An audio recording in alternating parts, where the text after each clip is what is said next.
आज का आध्यात्मिक प्रश्न कि मनुष्य किस प्रकार अपने पापों से मुक्त होकर अपने जीवन को सुखमय बना सकता है और जो उससे जाने अनजाने में बुरे कर्म हुए हैं उन्हें किस प्रकार नष्ट किया जा सकता है। सबसे पहले मनुष्य ये जान ले कि उसका इस धरती पर आने का क्या मकसद है। किस मकसद के लिए ईश्वर ने उस इंसान को इस धरती पर भेजा है। क्या केवल यही भेजा है कि मनुष्य इस धरती लोक पर आए, अपने कर्म फल का भुगतान करे और फिर अपने अगले जन्म के लिए यहाँ से चला जाए। क्या केवल यही सत्य है?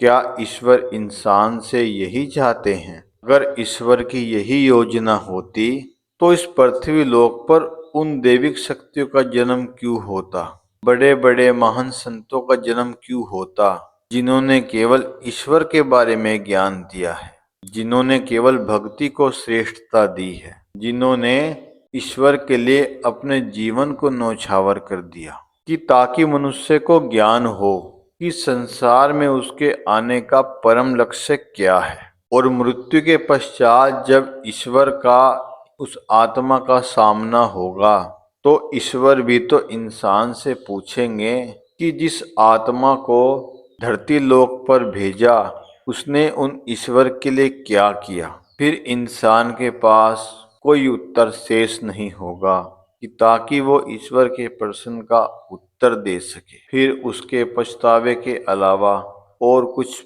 शेष नहीं रहता। जो इंसान आज के समय में सोचकर बैठ गया है कि दुख केवल इसी जन्म में है, नहीं, दुख तो तब तक है जब तक उसके बुरे कर्मों का फल उस आत्मा को नहीं मिल जाता। ये चक्र जन्मों जन्मांतर तक चलता रहता है। ये तभी समाप्त होता है जब उस आत्मा को ईश्वर का साक्षात्कार हो और वो भी तब जब उसे इंसानी जुनी मिली हो और उस इंसानी जुनी में उस इंसान ने निस्वार्थ भाव से ईश्वर की भक्ति की हो और नेक कर्म किए हों और सद्व्यवहार किया हो। यदि मनुष्य अपने इन दुखों से मुक्ति चाहता है जो उसका जन्मों जन्मांतर तक पीछा कर रहे हैं तो केवल उसका एक ही मार्ग है कि समय रहते मनुष्य उस ईश्वर की भक्ति करे जिसने उसे इंसान बनाकर इस धरती पर भेजा है। ईश्वर ने मनुष्य को इसलिए नहीं भेजा कि केवल वो अपने कर्म फलों का भुगतान करे।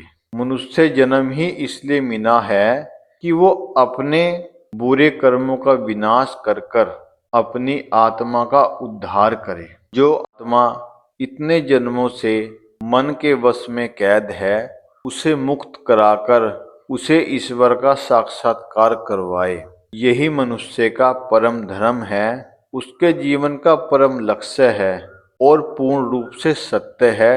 इसी कारण ईश्वर ने मनुष्य को ज्ञान दिया, बुद्धि दी और विवेक दिया और पांचों तत्व से इंसान के शरीर की रचना की ताकि वो अपने कर्म बंधन से मुक्त होकर और मनुष्य को भी ईश्वर के बारे में ज्ञान दे। यही जीवन का परम सत्य है जिसे मनुष्य आज भूल बैठा है।